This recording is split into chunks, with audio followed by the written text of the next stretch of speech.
जय मंगलमय मंगल करन पीत राग विज्ञान नमो ताहि जाते भये अरहंतादि महान करि मंगल करियो महा ग्रंथ करन को काज जाते मिले समाज सब पावे निज पद राज नमो अरहंताणं नमो सिद्धाणं नमो आयरियाणं नमो उवज्जायाणं नमो लोये सवसाहुणम् इस भवतरु का मूल एक जानहु मिथ्या भाव ताको करि निर्मूल अब करिए मोक्ष उपाय। मोक्ष मार्ग प्रकाशक जी ग्रंथ 7वां अधिकार, और इस अधिकार के अंतर्गत हम स्वाध्याय कर रहे हैं निश्चयाभासी मिथ्या दृष्टि। आगे उसकी स्वच्छंदता और उसका निषेध। देखो, ये स्वच्छंद शब्द भी बहुत बार आता है। तो ये स्वच्छंदता किस में है? ज्ञान में, श्रद्धान में। खाना पीना उठना बैठना ये बात नहीं चल रही यहाँ पर। वो जो उसको रॉन्ग नॉलेज है वो स्वच्छंदता है, रॉन्ग बिलीव है वो स्वच्छंदता है। मिथ्या दृष्टि स्वच्छंद होता है।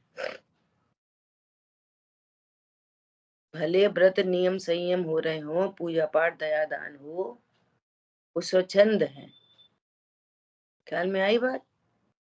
वस्तु स्वरूप को भली प्रकार से नहीं जानता, ये मीनिंग है। तो कल अपनी बात चल रही थी कि तप को वृथा क्लेश ठहराता है। अब ये सेकंड पॉइंट पे चर्चा हो रही है। तो अपन ने डिटेल में चर्चा कर ली थी कि तप तो आत्मा की शुद्ध परिणति का नाम है। चारित्र गुण की शुद्ध परिणति वो तप है। और शुद्ध परिणति मतलब आनंद रूप परिणति। शुद्ध परिणति मतलब निश्चिंता रूप परिणति।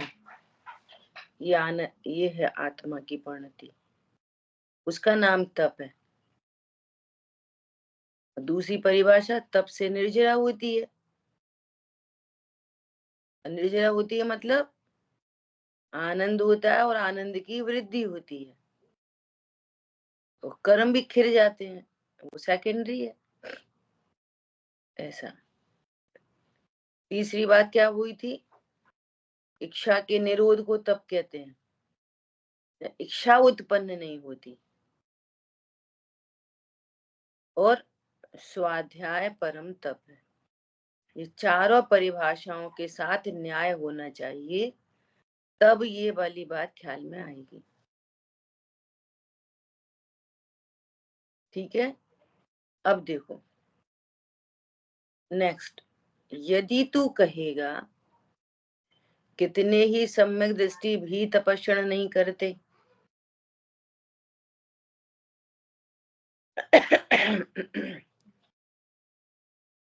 तब क्या बोल रहे हैं? कारण विशेष से तप नहीं हो सकता, परंतु श्रद्धा में तप को भला जानते हैं और उसके साधन का उद्यम रखते हैं। किसी भी कारण से तप नहीं हुआ। अभी अब किसकी बात हो गई? बाह्य तप। बाह्य से तो नहीं दिखाई दे रहा, परंतु तप को भला ही जानते हैं। उसके साधन का उद्यम रखते हैं।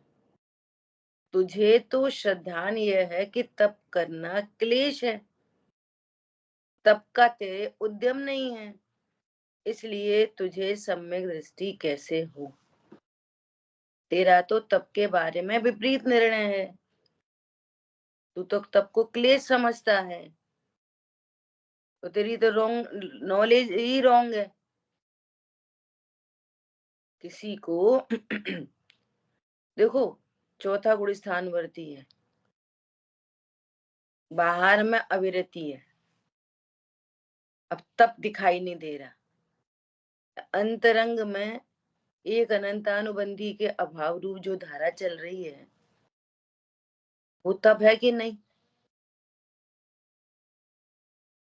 अब उच्चारण योग से नहीं दिखता बाहर में, ख्याल में आई बात। परंतु उसका उद्यम क्या है,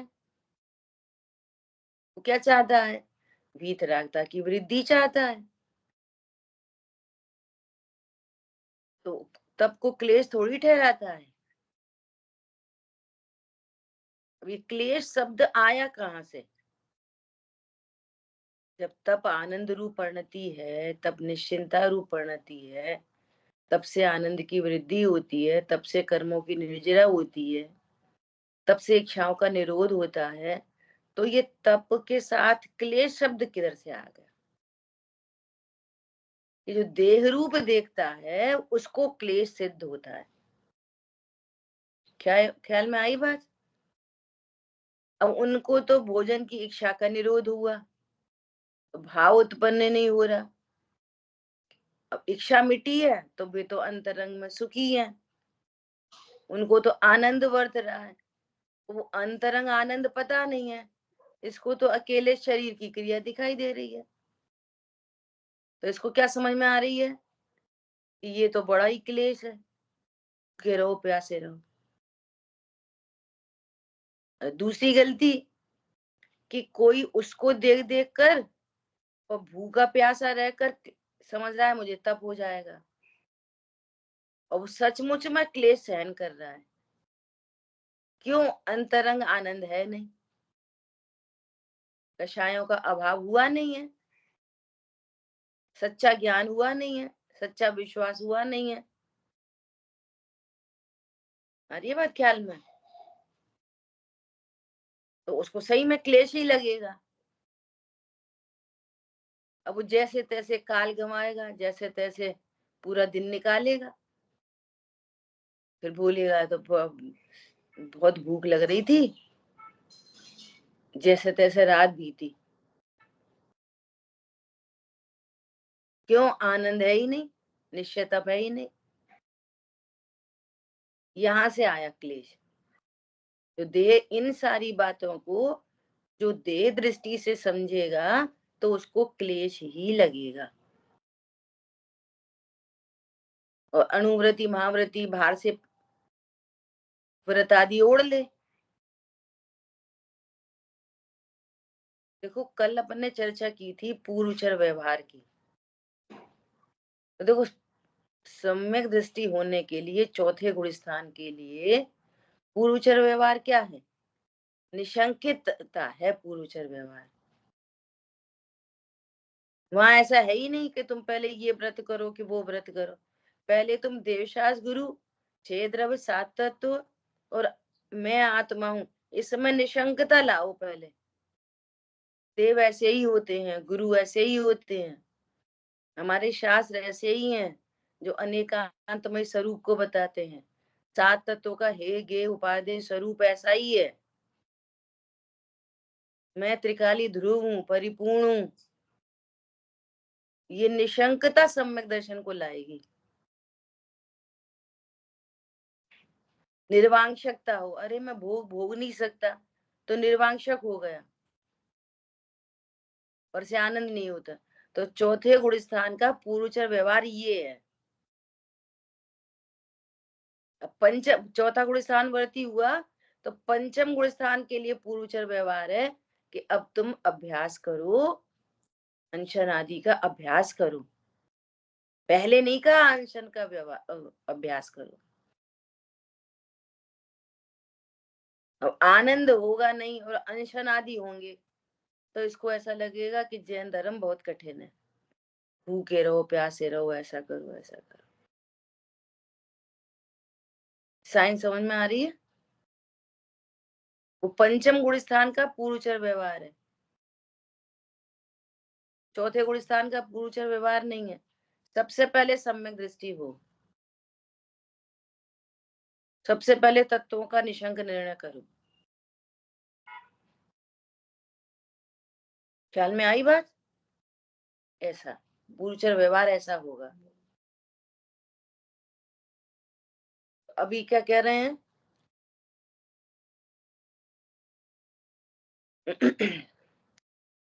फिर वह कहता है शास्त्र में ऐसा कहा है, तप आदि का क्लेश करता है तो करो, ज्ञान बिना सिद्धि नहीं है। तो ये आप तो पहले से कह रहे हो, शास्त्रों में लिखा है कि तप क्लेश है, तो हम नहीं करते, शास्त्र में ही लिखा है, हम तो ज्ञान करते हैं बस। उसको कह रहे हैं जो जीव, ये वाली बात किसके लिए कही गई है? जो जीव तत्व ज्ञान से तो परान्मुख है और तप से ही मोक्ष मानते हैं। ये तप कौन सा, कौन सा तप? ये व्यवहार तप, निश्चय तप को नहीं कह रहे। कहाँ व्यवहार तप की बात है, कहाँ निश्चय तप की बात है, समझना पड़ेगा। जो जीव तत्व ज्ञान से परान्मुख है, निश्चय तप को जानते नहीं और अकेले बाह्य व्यवहार तप से ही मोक्ष मानते हैं, उनको कहते हैं कि भैया तुम कहाँ क्लेश करते हो, इससे थोड़ी मोक्ष हो जाएगा भूखे प्यासे रहने से। अरे यदि भूखे प्यासे रहने से मोक्ष होए तो फिर त्रियंचों को हो जाए, फिर तो कितने भूखे प्यासे रहते, उन्हें कब पानी मिलेगा नहीं मिलेगा, चिड़िया है ये है वो है ना, कब तो पानी मिले कब तो नहीं मिले, कब भोजन मिले कब नहीं मिले, तो इनको तो नेचुरल तप हो गया, तो ये तो जाएंगे ही जाएंगे सब मोक्ष। आ रही है बात ख्याल में? ऐसा जो जीव तत्व ज्ञान से तो परान्मुख है, अर्थात निश्चय तप को तो जानते नहीं और अकेले बाह्य तप से ही मोक्ष मानते हैं, ऐसे आपको निश्चय व्यवहार यहाँ लगा के पढ़ना पड़ेगा। उनको ऐसा उपदेश दिया है कि तत्व ज्ञान के बिना केवल व्यवहार बाह्य तप से ही मोक्ष मार्ग नहीं होता। जो अंतरंग बहिरंग तप की चर्चा है ना जिनागम में, देखो कितनी मजबूरी है, निश्चय तप को बताने के लिए अंतरंग बहिरंग तप की चर्चा आई, वो मजबूरी हो गई। निश्चय तप मतलब वीतरागता, तो वीतरागता से क्या होता है कि आनंद होता है, तो उस आनंद से क्या होता है, देखो ना भोजन का भाव उत्पन्न नहीं होता। तो अब जो पूर्व में जिसने निर्णय नहीं किया कि भोजन करने का भाव आश्रम है, भोजन करने का भाव दुख रूप है, भोजन करने का भाव बंध रूप है, तो आश्रम का निर्णय नहीं है। आश्रम का निर्णय हो तो इसके अभाव को सुख का निर्णय साधन समझे। सोचो भूख का भाव ही उत्पन्न ही नहीं हो तो कितना अच्छा है, न बनाना न खाना लाना न पैसे कमाना न कुछ करना, कुछ नहीं करना, कितनी निश्चिंत परिणति होगी। भूख भूख का भाव नहीं होगा तो निश्चिंत होंगे, इधर भोजन करना नहीं पड़ेगा और इधर जो पूरा भरपेट कर और 56 भोग भोजन करते हैं उनसे ज्यादा सुख होगा। भोजन करने का भाव नहीं होगा तो फिर दुखी नहीं रहेंगे, फिर दुखी नहीं रहोगे सुखी हो जाओगे। देखो तत्व निर्णय की भूल कैसे चलेगी कि फिर तुम अनंत भगवान को सुखी कैसे मानते हो, फिर तो आहार करते नहीं। मुनिराज को सुखी कैसे मानते हो, एक ही टाइम आहार करते हैं, तो ये तत्वों की भूल चलती रहेगी। एक तत्व की भूल मतलब सातों तत्वों की भूल। फिर तुम्हें ये कैसे पता चलेगा कि जीव तो आहार भोजन करता ही नहीं। तो जीव तत्व की भूल, आश्रम की भूल, संवर निर्जरा की भूल, मोक्ष की, मोक्ष तो पता ही नहीं है क्या है। सातों तत्वों की भूल आएगी। तत्व ज्ञान होगा तो मैं आत्मा हूँ, मूर्ति प्रदेशों का पुंज हूँ, कभी भोजन का एक परमाणु मेरे में जाता नहीं, ये व्यर्थ कई क्लेश है भोजन आदि। और भोजन का भाव वो आश्रव है, मैं परिपूर्ण जीव तत्व हूँ, जीव तत्व का श्रद्धान, आशा बंध का श्रद्धान, तो उनके अभाव से संवर निर्जरा प्रकट होता है, तो निश्चय तप का श्रद्धान। और जिनको निश्चय तप होता है तो उनके अंतरंग बहिरंग में ऐसे भाव देखे जाते हैं, तो उधर से परिचय देते हैं। वीतरागता बताओ, अच्छा उससे क्या होता है कि देखो अंश बाहर में, देखो अंशन है, देखो इनको रस परित्याग है, क्यों है? अंतरंग में कितनी शांति है। देखो आदिनाथ मुनिराज 6 महीने तक तो आहार का विकल्प ही नहीं आया। हमारे तुम्हारे जैसे मनुष्य, ऐसे बात करो, हमारे तुम्हारे जैसे मनुष्य, वे मुनिराज 6 महीने तक आहार का विकल्प ही नहीं। तो 2 दिन आहार नहीं मिले तो डल हो जाए, नहीं होगा। जिसको जो डल हो रहा है ना वो तुम नहीं हो, आत्मा थोड़ी डल हो जाएगी। नहीं, दुख तो होएगा। हाँ, स्वरूप को भूल कर दुख होगा। भोजन नहीं मिलने से दुख नहीं हो रहा। क्या बोला? भोजन नहीं मिला इसलिए दुख नहीं हुआ।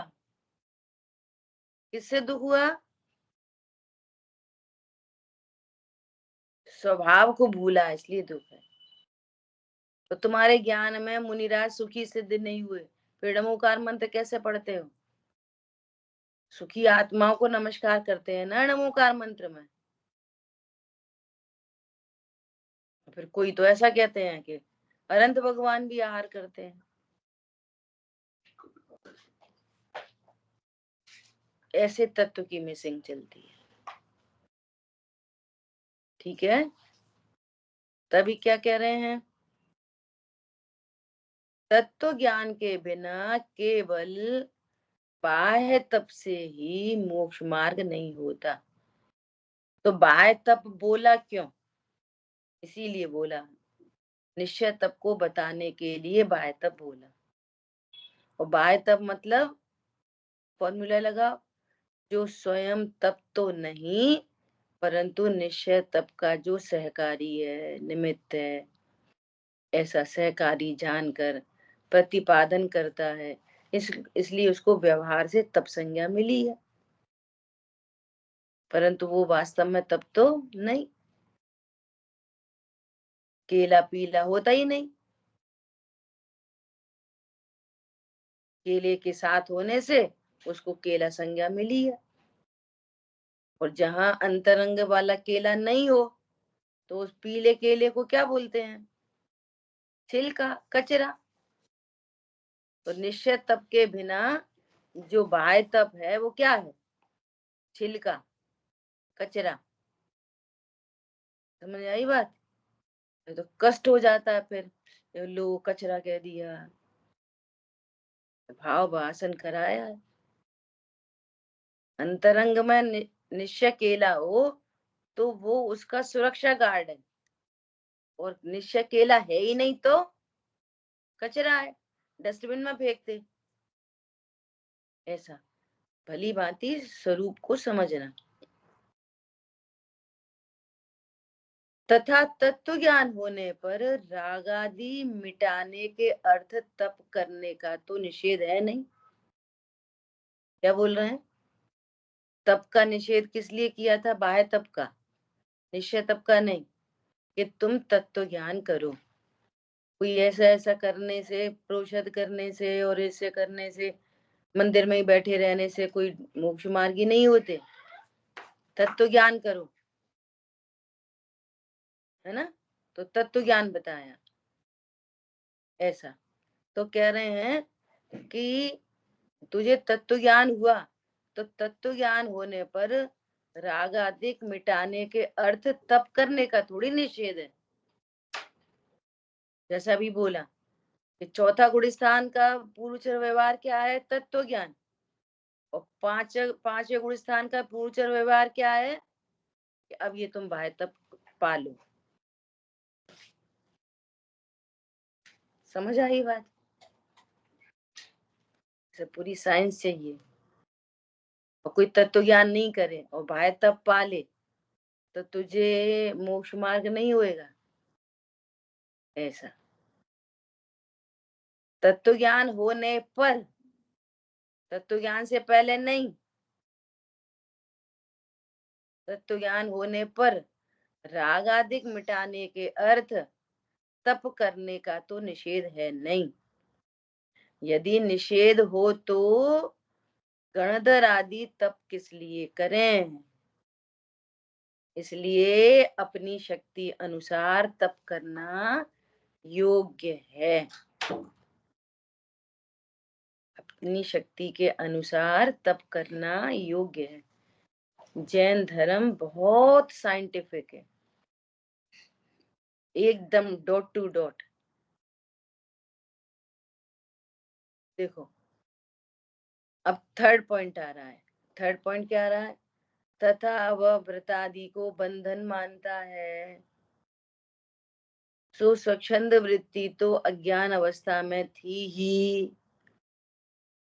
ज्ञान प्राप्त करने पर तो परिणति को रोकता ही है, तथा उस परिणति को रोकने के अर्थ बाह्य हिंसादि कारणों का त्यागी अवश्य होना चाहिए। अब देखो व्रत किसे कहते? व्रत का स्वरूप समझो। निश्चय व्रत तो वीतराग परिणति है। क्या बोला? निश्चय व्रत क्या है? वीतराग परिणति। और जहां वीतराग परिणति होती है तो उतने बाह्य में हिंसा, झूठ, चोरी, कुशील, परिग्रह का त्याग होता है। कितना ही व्यवस्थित मार्ग है, कितना व्यवस्थित। देखो मिथ्या दृष्टि है ना, तत्व ज्ञान नहीं है, और वो अनशन आदि हो से, ठीक है, तो भी उसको 5 पाप चल रहे हैं। हमने तो कोई की हिंसा नहीं की, हमने तो कोई से झूठ नहीं बोला, काय को पाप है हमको? तो अब फिर वापस लगाओ, वापस लगाओ। पाप को भी लगाना पड़ेगा। निश्चय पाप, व्यवहार पाप। अपने स्वरूप को भूलना ही निश्चय से पाप है। क्या बोला? और हिंसा, झूठ, चोरी, कुशील, परिग्रह वो उसके फल हैं। मूल में पाप परिणाम क्या है? मूल में, मूल में पाप क्या है? सबसे बड़ा पाप क्या है? सप्त व्यसनादि से भी बड़ा पाप क्या है? मिथ्या। सुन, मिथ्यात्व। सुनो पाप की परिभाषा। बाकी तो सब जगह उछल उछल के काम करे, है ना, लेकिन जहां ही आत्मा की बात आई, अभी आत्मा फात्मा तुम जानो, ये पापी है। समझ में आ रही बात? ध्रुव हूं, इसकी बात सुनने तैयार नहीं, निर्णय करने तैयार नहीं, ये है महापाप। और ध्रुव हूं, ये सुनने समझने तैयार है, उसका नाम है शुभ भाव। क्या बोला? और ध्रुव हूं ये स्वीकार हो गया, इसका नाम है धर्म भाव। ये है असली शुभ अशुभ धर्म। अशुभ क्या चीज है? अपने स्वरूप को सुनने समझने ही तैयार नहीं है। हाँ, उधर पूजा पाठ तो बहुत करता है। ये क्या है? ये सबसे बड़ा पाप, ये है पाप। और तत्व निर्णय करने जो रेडी है, हुआ है, उधर सन्मुख हुआ है, उन्मुख, उस साइड। ख्याल में आई बात? ये है शुभ भाव। पहले ही बात हो गई है। कदाचित पूजा पाठ कम दिख सकते हैं, लेकिन अंतरंग में देव का बहुमान बहुत है, और आत्म स्वरूप को बताने वाले हैं यही है। मुझे जानना है मेरा स्वरूप क्या है। पूजा करता है तो पूजा के लिए नहीं, अपने स्वरूप को जानने के लिए, तब है वो शुभ भाव। और स्वरूप का कोई लेना देना नहीं, और पूजा का भाव है, और काय के लिए? पुण्य बंधेगा तो मुझे विषय भोग की सामग्री मिलेंगी, तो तेरी पूजा के अंदर विषय भोग की कांक्षा ठहरी, तो वो स्वतः ही पाप परिणाम हो गया। अनंत आदि से प्रयोजन की सिद्धि में पूरी चर्चा आई है। यदि तू भगवान को अपने विषय भोग के लिए, पुण्य बंध के लिए पूजता है, तो तेरे अंतरंग का अभिप्राय तो विषय भोग ठहरा, तो विषय भोग तो अशुभ भाव है, तो वो शुभ भाव हुआ कि अशुभ हुआ? अशुभ हुआ। ठीक है। तो अब जिन जीवों को तत्व ज्ञान हुआ, तो तत्व ज्ञान होने पर जितना राग मिटा है, उसका नाम है व्रत। क्या बोला? जितनी राग परिणति मिटी है, उसका क्या नाम है? व्रत। तो फिर बाहर में क्या हो गया कि हिंसा, झूठ, चोरी, कुशील, परिग्रह, ये मिट गए। तो अब देखो, हिंसा के प्रकरण से 5 पाप समझ लेना। जिनागम में मूल में हिंसा किसको कहा? राग की उत्पत्ति हिंसा है, ऊपर तक जाएगी, टॉप लेवल तक।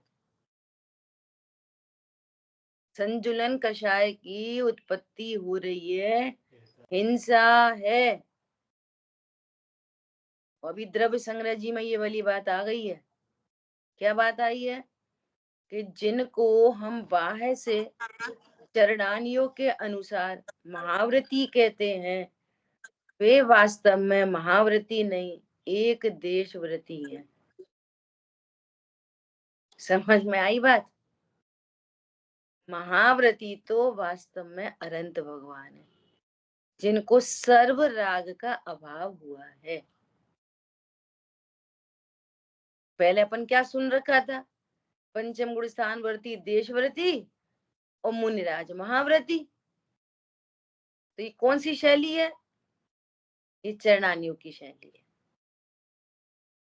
तो कह रहे संजुलन कषाय हो रही है ना, तो जहां संजुलन राग है, और राग को भगवान ने हिंसा कहा है, तो जिनको संजुलन राग उत्पन्न हो रहा है, तो वहां हिंसा हो रही कि नहीं हो रही? तो हो रही। तो महाव्रती कैसे हुआ? तो कितना कितना सूक्ष्म शासन है। क्या करते हैं? अपनी नॉलेज को अपडेट नहीं करते। इसी यही एकांती होते हैं। हमने तो उनको महाव्रती सुन रखा है, अब हम देशव्रती नहीं कहेंगे उनको। वो अपेक्षा बता रहे हैं ना कि देशव्रती क्यों है? क्यों है देशव्रती? कि 3 कषाय चौकड़ी के अभाव की वीतरागता है, तो अल्पव्रती, और 1 कषाय चौकड़ी का सद्भाव है, इसलिए देशव्रती। तो महाव्रती कौन है? कि अनंत भगवान। ठीक है। तो व्रत का संबंध किससे है? आत्म स्थिरता से। और जितना राग है उतना अव्रत है, जितनी वीतरागता है उतना व्रती है। तो बाह्य में चौथे गुण स्थान वर्ती को जो अविरति कहा जाता है वो चरणानियों की शैली है, और मुनिराज को महाव्रती कहा जाता है, वो चरणानियों की शैली है। आप अध्यात्म से देखोगे तो अनंतानुबंधी के अभाव रूप उतना वो व्रती हुआ। अब न्याय करो शांतनु, कैसे व्रती हुआ? ऐसे हुआ कि मूल में हिंसा क्या बताई? राग की उत्पत्ति, वो हिंसा है। सुनना, अब मिथ्या दृष्टि को दूसरी तरफ से हिंसा कही, व्यवहार हिंसा। कैसी? कि 4 प्रकार की हिंसा: संकल्पी हिंसा, उद्योगी हिंसा, विरोधी हिंसा और आरंभी हिंसा। ये 4 प्रकार की हिंसा किसको होती है? मिथ्या दृष्टि को सारी हिंसा है 4 प्रकार की। कि नहीं, हमने तो बाहर जाना छोड़ दिया, हमने तो अणुव्रत ले लिए, कि तुमने कुछ भी ले लिए। निश्चय से बात की जाएगी। चारों प्रकार की हिंसा है, ठीक है। अब वो तत्व ज्ञान पूर्वक सम्यक दृष्टि हुआ, सम्यक दृष्टि होने पर चारों हिंसा है? नहीं, संकल्पी हिंसा नहीं है। तो जितनी संकल्पी हिंसा नहीं है उतना व्रती है वो। क्या बोला? चौथे गुण स्थान वर्ती को भले ही बाहर में इतना युद्ध हो जाए, लेकिन संकल्पी हिंसा नहीं है। आरंभी हिंसा है, विरोधी, वो विरोधी हिंसा है, वो संकल्पी नहीं है। संकल्पी हिंसा मतलब मिथ्यात्व के साथ होने वाली हिंसा। मैं मार सकता हूँ, मैं इसको मार दूंगा, काय के लिए? इसने मेरा आयत किया, इसने मेरे पैसे चुराए, मुझे पैसे वापस नहीं दिए, मेरी पत्नी को के साथ दुर्व्यवहार किया, मैं इसको मार दूंगा। अब वो मरेगा नहीं मरेगा, कब मरेगा, कितना मरेगा, उससे कोई मतलब नहीं, मैं मार डालूंगा, ये संकल्पी। समझ में आई बात? ऐसे घर गृहस्थी के सारे काम में लगाना संकल्पी हिंसा। लेकिन चौथे गुण स्थानवर्ती को संकल्पी हिंसा नहीं होगी। अपने को जीव जानता है, सामने वाले को जीव जानता है, कर्म फिलॉसफी का श्रद्धान होता है, कोई मेरे साथ बुरा नहीं कर सकता, लेकिन विरोधी हिंसा को नहीं टाल सकता। अभी मंदिर पे अपने देवशा गुरु के प्रति कोई दुर्व्यवहार करे तो वो हाथ उठा देगा। और ये अज्ञानी जिसको चारों प्रकार की हिंसा है, वो क्या बोलेगा? भैया अपन क्या करना, अपन तो शांत रहो। उल्टी बात समझ में आ रही है? वो बोलेगा ऐसा कैसा कर दिया, हमारे मंदिर की तरफ आंख कैसे उठाई। पॉइंट पकड़ में आ रहा है? मनोविज्ञान ये। तो व्रत मतलब किसी को मारना नहीं, सताना नहीं, झूठ नहीं बोलना, ये तो सब नास्ती से कथन है, व्यवहार से बताए हैं। मूल में हिंसा की राग की उत्पत्ति नहीं होना है व्रत है। उनको विरोधी हिंसा है, आरंभी हिंसा है, उद्योगी हिंसा है। पंचम गुण स्थान में आएंगे तो धीरे धीरे आरंभी हिंसा मिटेगी, उद्योगी हिंसा मिटेगी, वीतरागता की वृद्धि होती चली जाएगी ना। 5वें गुण स्थान में 11 प्रतिमाओं में आते आते तो लास्ट वाली प्रतिमा में पहुंचते पहुंचते तक आरंभी और विरोधी हिंसा मिटेगी। और वो उसका संकल्प तो पहले मिट गई, उद्योगी भी मिटेगी। क्यों? अब वो अणुव्रती हो रहा है। ऐसा ऐसा व्यापार नहीं करेगा कि जिससे जिससे हिंसा बहुत होती हो। ये सब चीजें उसके जीवन में आएंगी तो उतना उतना मिट्टी चली जाएगी। कोई बात नहीं, वो जिनवाणी दे दो। ख्याल में आ रही है बात? ऐसा ये साइंस है पूरी। अब देखो कि जिसको अनंतानुबंधी के अभाव रूप परिणाम है और अप्रत्यख्यान के अभाव रूप परिणाम है ना? इतनी वीतरागता है। अब वो बाहर गमनादि भी हो रहे हैं उसको, तो भी वो अणुव्रति है, तो भी वो उतना अहिंसक है। अब दीदी कल्पना दीदी ऐसा बताती हैं कि स्वरूप की सच्ची समझ नहीं है ना? तो अब हम हिंसा तो नहीं करते, लेकिन झूठ बोलने का ठिकाना नहीं। बोले 5 पाप मिटते हैं ना तो एक ही लेवल से मिटते हैं, पांचों के पांचों। और पुरुषार्थ सिद्धि उपाय में तो और बड़ी बात कही है। वास्तव में हिंसा ही पाप है। उस हिंसा का स्वरूप बताने के लिए बाल बुद्धियों के लिए झूठ चोरी कुशील परिग्रह की बात की है। वे वास्तव में हिंसा ही है। ये तो बाल बुद्धियों को बताई है हिंसा। ख्याल में आई बात? ऐसा तो जितने परसेंट में हिंसा मिटेगी ना, उतने ही परसेंट में झूठ चोरी कुशील परिग्रह सब मिट जाएगा। और ये तो हिंसा मिटा, हम झूठ नहीं बोलते, परिग्रह बहुत है। झूठ नहीं बोलते, कुशील है, हिंसा नहीं करते। और हिंसा करना नहीं करना वो सारा व्यवहार से निरूपण है। यहाँ तो कह रहे हैं चौथा गुण स्थान, सुनना बहुत ध्यान से। चौथा गुण स्थान वर्ती हिला नहीं है, ध्यान की मुद्रा में बैठा है, तो भी उसको हिंसा चल रही है, अप्रत्याख्यान। और पंचम गुण स्थान वर्ती व्यापार धंधे के लिए गाड़ी लेके ड्राइव कर रहा है,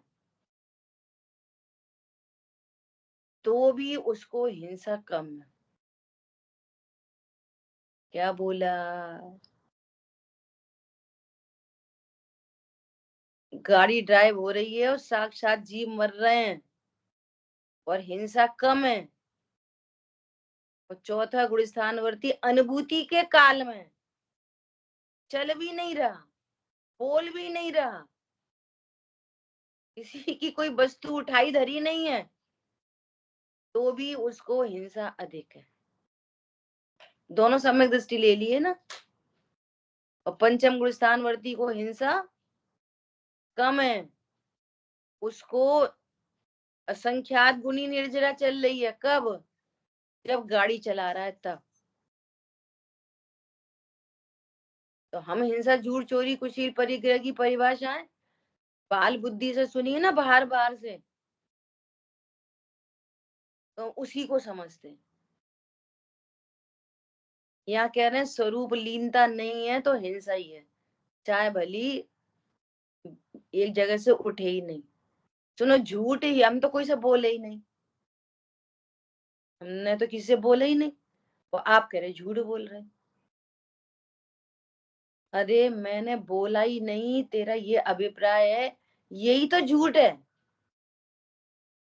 मैं बोल सकता हूँ सो मैंने बोला नहीं, यही तो झूठ है। पहले ये झूठ तो मिटे, मिथ्यात्व वाला झूठ।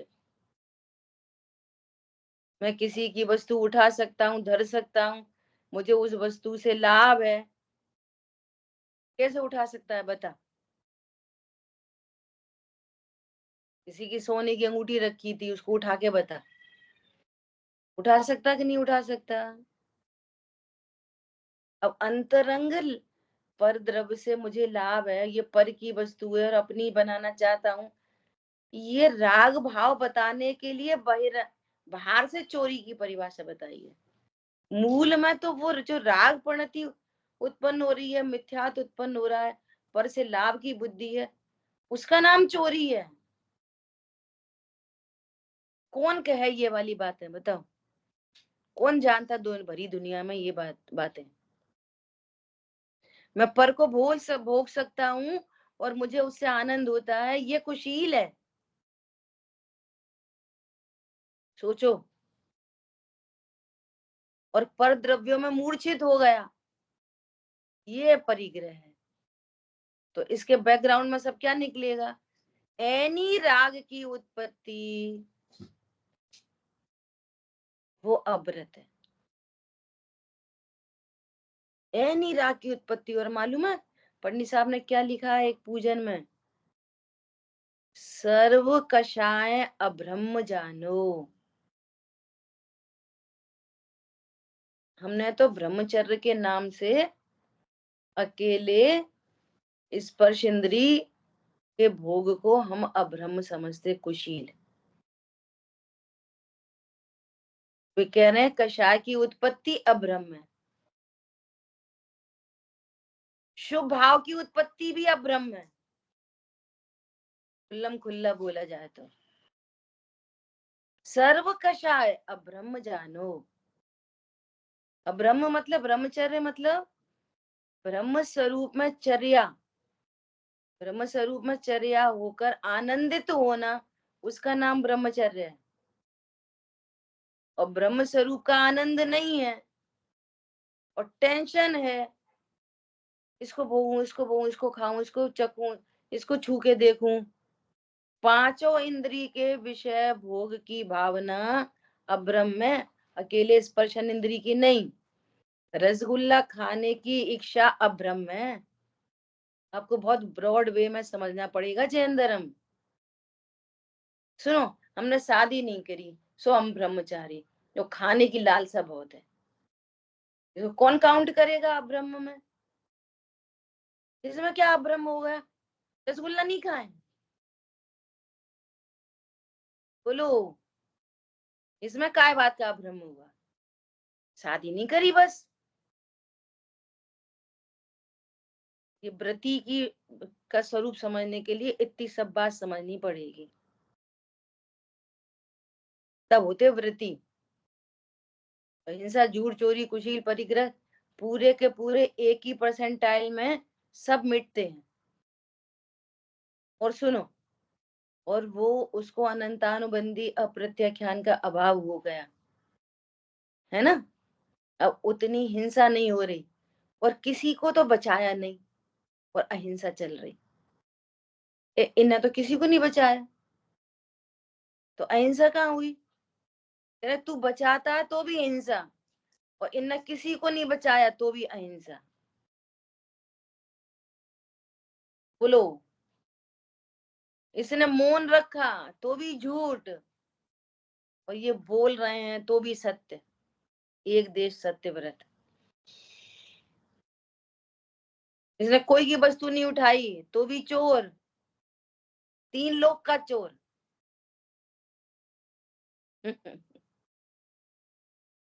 तीन लोग का चोर है, एक परमाणु से फायदा समझे।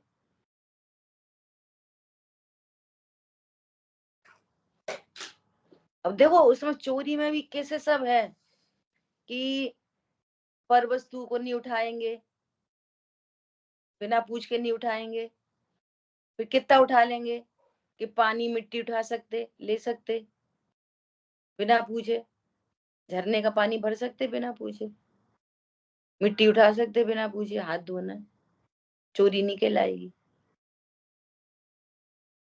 है ना।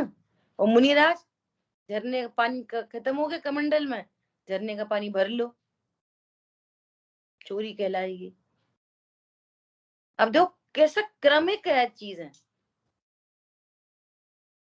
मुनिराज को ना आरंभी हिंसा होगी, न उद्योगी होगी, न विरोधी होगी, संकल्पित तो होगी नहीं, तो क्रमशः हिंसा मिट रही, बाहर वाली भी। तो वो कैसे तो अब बाहर से परिचय दे रहे हैं। हुआ क्या है, अंतरंग में वीतरागता की वृद्धि होना, वो एक देश और महाव्रत है। बाहर में छोड़ दिया और अंतरंग में वीतरागता की वृद्धि नहीं। बाहर में महाव्रत ले लिए, चरणान योग वाले महाव्रत ले लिए, और है मिथ्या दृष्टि, तो व्रति की आवृत्ति है चौथा गुण स्थान, चलो सम्यक दृष्टि है चौथा गुण स्थान, तो महाव्रति के अविरति, बोलो, चरणान योग से महाव्रति कह देंगे, और अध्यात्म से देखेंगे और करणान योग से देखेंगे कि इनको तो बस अनंतानुबंधी का अभाव हुआ है, तो ये अविरति है। दो कषाय का अभाव हुआ है तो देशव्रति है, और तीन कषाय का अभाव हुआ तो महाव्रति। और द्रव्य संग्रह जी में नेमीचंद सिद्धांति देव कह रहे हैं कि उनको भी संजुलन राग है तो वे देशव्रति है, महाव्रति नहीं है।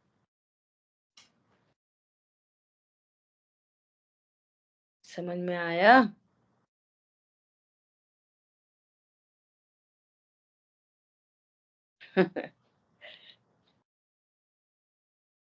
दो कषाय का अभाव है, दो कषाय का अभाव है, और हमने पराश्रित परिभाषाएं सुन रखी है ना, तो मैं वही दिखता है जो व्यवहार ने से सुन रखा है ना, तो हिंसा जूर चोरी कुशील परिग्रह के नाम पर वही दिखता है।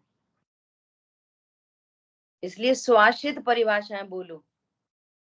हिंसा की स्वाश्रित परिभाषा है राग की उत्पत्ति, झूठ भी राग की उत्पत्ति, चोरी भी राग की उत्पत्ति, कुशील भी राग की उत्पत्ति, परिग्रह भी राग की उत्पत्ति। फिर पुरुषार्थ सिद्धि उपाय में झूठ की परिभाषा क्या कही पता है? साबद्ध योग सहित मन वचन काय की प्रवृत्ति, मतलब तुम्हारे परिणामों में साबद्ध मतलब बद्ध सहित, हिंसा सहित जो भी मन वचन काय की प्रवृत्ति है वो पाप है।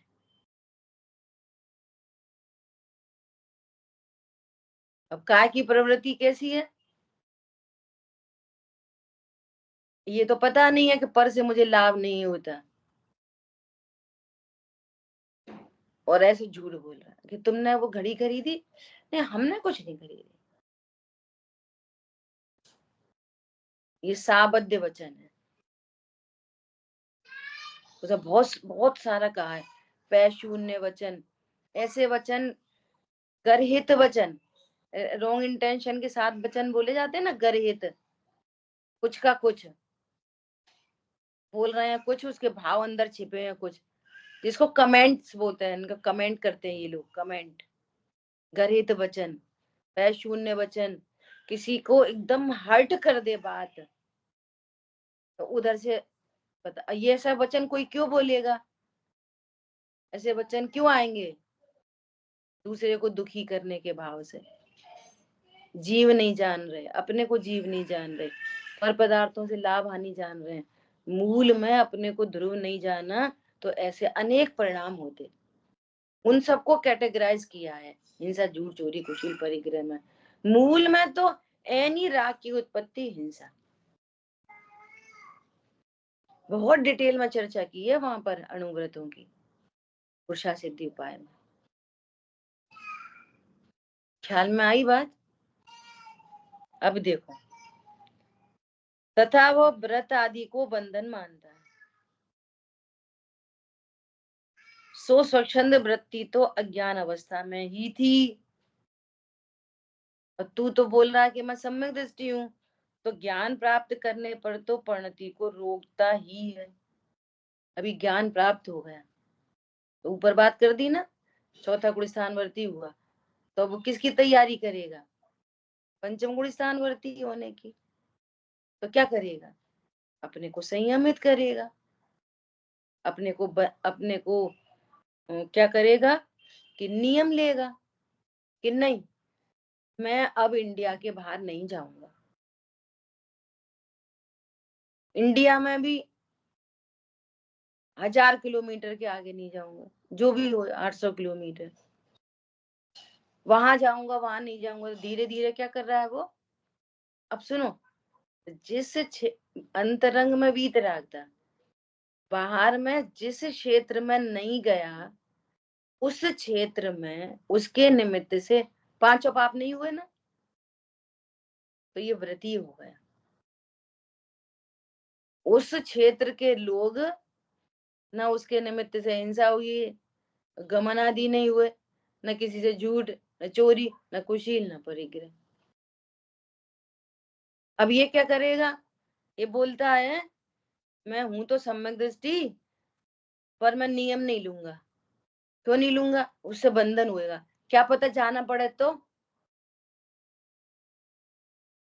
क्या पता खाना पड़ा तो। ये एलोपैथी का त्याग करो, बहुत हिंसा होती है। नहीं, मैं त्याग नहीं करूंगा। तो क्या करूंगा? फालतू में बंधन में पड़ो, और खाना पड़ी तो आगे चैप्टर आएगा। जाना पड़ा तो, बोलना पड़ा तो इसका मतलब क्या है? इसका मतलब क्या है? कि तूने अपने सारे दरवाजे ओपन कर रखे, बंधन मान रहा है उसको कि इससे तो बंधन होगा, मुझे मैं बंध जाऊंगा इससे, इसलिए मैं नियम नहीं लूंगा। खाऊंगा नहीं पर नियम नहीं लूंगा, जाऊंगा नहीं पर मैं नियम नहीं लूंगा, बोलूंगा नहीं पर मैं नियम नहीं लूंगा। समझ में आ रही है? क्योंकि उससे तो बंधन होता है। देखो, समय तो अपना हुआ है, थोड़ा सा एकदम रियल एग्जांपल। जैसे अपन है ना, मोबाइल में, आजकल तो मोबाइल ही है बहुत बड़ा पाप का साधन, पांचों पाप का साधन है। कल भाई साहब कितना बोल रहे थे, सबसे पहले तो मोबाइल छोड़ दो, जरूरत ही नहीं पड़ रही। फिर भी नहीं हुए तो भैया एक बार देख लो व्हाट्सएप, फेसबुक, देख लो दिन में एक बार, घड़ी घड़ी देखो, कितना समय बर्बाद होता है। देखो, जो समय को बर्बाद करता है वो समय सार को नहीं जान सकता। ख्याल में आई बात? तो क्या कहना, चलो बंधन की बात करें अभी। तो इसमें क्या हुआ? कैसे उठाया, व्हाट्सएप उठाया, किसी की कॉल आई, और जैसे कॉल ड्रॉप की तो उसमें फ्लिपकार्ट का एड आ गया, 30% डिस्काउंट, 50%। चलो देखें, अच्छा देखें क्या क्या सूट साड़ी आ रहे हैं, क्या ज्वेलरी। अब देखने बैठ गए तो बैठते बैठते पता ही नहीं चला 20-25 मिनट कहाँ चले गए। उसको ऐसे स्क्रॉल करते रहे। ये अपन ने एक बार नियम ले लिया। क्या नियम ले लिया? 2 महीने तक कोई खरीदी नहीं। अच्छा, 2 महीने तक खरीदी नहीं तो अब स्क्रॉल क्यों करेंगे? देख, खरीदी ही ना नहीं है तो देखना भी नहीं है। देखो, आपको 20 मिनट बचे नहीं बचे, और तू तो बंधन में मन लगा, मन चला तो, फिर देखने में आ गया तो तू तो कभी नहीं, व्रत नहीं होएगा ऐसे तो ये जो व्रत आदि होते हैं, ये हमारी पाप से रक्षा करते हैं। इसको पता ही नहीं है ये वाली बात, बंधन ठहराता है। हम एलोपैथी नहीं छोड़ेंगे, खानी पड़ी तो तू निरंतर अविरति का बंद कर रहा है। 24 घंटे खाई नहीं है तो भी बंद कर रहा है। क्या बोला? तो ये कौन कह रहा है कि तुम एक साथ कर दो? अभ्यास तो कर सकते हैं। अष्टमी चतुर्दशी को हम कोई एलोपैथी नहीं खाएंगे, सब जगह लगा लो अकेली, खाने पीने से नहीं। हम कोई आज अष्टमी चतुर्दशी पे कुछ नहीं खरीदेंगे, अष्टमी चतुर्दशी पे बाहर कहीं नहीं जाएंगे। 2-2 दिन से, फिर हफ्ते, फिर 15 दिन, फिर 1 महीना, ऐसा अभ्यास तो कर सकते हैं। भाई साहब तो कितना कह रहे हैं कि नहीं भैया मैं तो आलू नहीं छोड़ सकता। अष्टमी चतुर्दशी को छोड़ सकते? हाँ छोड़ सकते, छोड़ दे। अच्छा, 24 घंटे आलू खाते हैं कि नहीं? तो 1 घंटा खा लो, 23 घंटे का त्याग कर दो, तो उसको सरल लगती है बात, ये बढ़िया है 1 घंटा। कोई सुबह शाम 3 बार खाएगा तो 1 घंटे ही तो खा पाएगा। 23 घंटे का त्याग कर दे भैया, तो उसको कभी ऐसा मौका लग जाएगा कि 1 घंटा तो बीत गया और फिर भी खाने का भाव आ गया, तो वो अपनी परिणति को उस समय चेक करेगा और उसको अपनी सुरक्षा जानेगा, और उसको जीत लिया तो वो नियम संयम ले लेगा। हरी बात ख्याल में। लेकिन हम तो कुछ नियम लेना ही नहीं चाहते, क्यों? बंधन में कौन पड़े? तो बंधन नहीं है वास्तव में, वो आपको पाप से बचाता है, शांति के स्थान पर लाता है और तत्व ज्ञान के अवसर प्राप्त कराता है और वीतरागता की वृद्धि में निमित्त बनता है।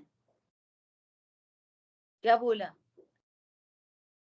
वीतरागता की वृद्धि में यदि सम्यक दृष्टि है तो वीतरागता की वृद्धि में निमित्त बनेगा, वो बंधन नहीं है। वो ये वाली बात सचमुच में देखिए एक बार कि नहीं अब 2 महीने तक कोई खरीदी नहीं, तो देखने का ही भाव नहीं फिर, तो उसने आपको अशुभ से बचा के रक्षा की कि बंधन में डाला?